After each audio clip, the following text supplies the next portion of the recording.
সুন্দরবন দৌবাকি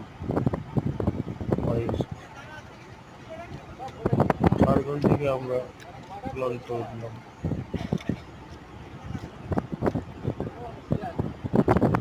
দৌবাকি যাচ্ছি,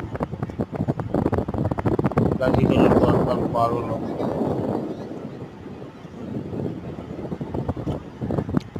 আচ্ছা, এখানে ওয়াচ টাওয়ার নেই? কোথাও আছে না? এই বাদিকে চলে গেল গাজীবাড়ি খাল, সোজা চলে গেল সুবর্ণ।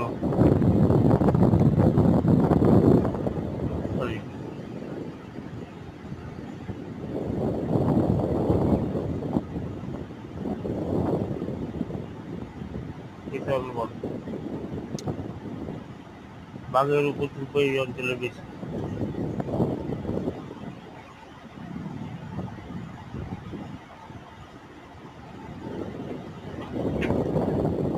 এখন কিন্তু ঝড় চলছে নাকি?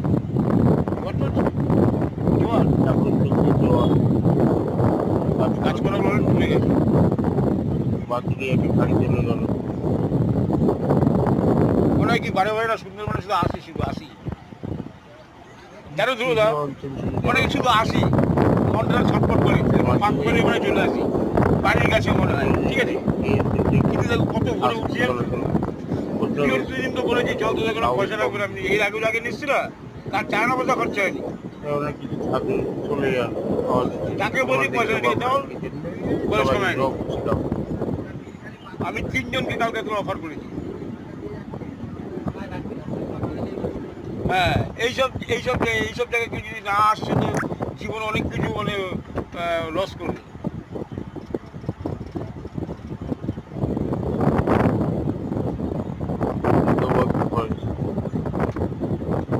যে আসছিল আমার সাথে তাকেও বলেছিলাম, তার সাথে ভোরবেলা দেখাও হয়েছে, তাকে গেজা দিয়েছি পানা তাদের খাবো।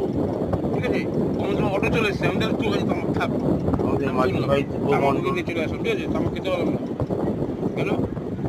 এবার কোথায় খেলাম? তোমার হচ্ছে সোনারপুরের পরের থেকে খেলাম। হ্যান্ডেলে আসছি, খানেবেলা লোক পেয়ে গেছি, খেয়ে ওদের সাথে খেয়ে নিলাম। আমাদের খাবার ছিল মুড়ি, বোঁদে, কাঁঠালি কলা, লিকার চা। এই জায়গাটার নাম কি? এটা সামনে দৌবাকি। এই যে ঘাটটা, এটা দৌবাকি। দৌবাকি ঘরের ভেতরে টাওয়ার, ওয়াচ টাওয়ার আছে, সুন্দরী গাছ দেওয়া, পাইপ।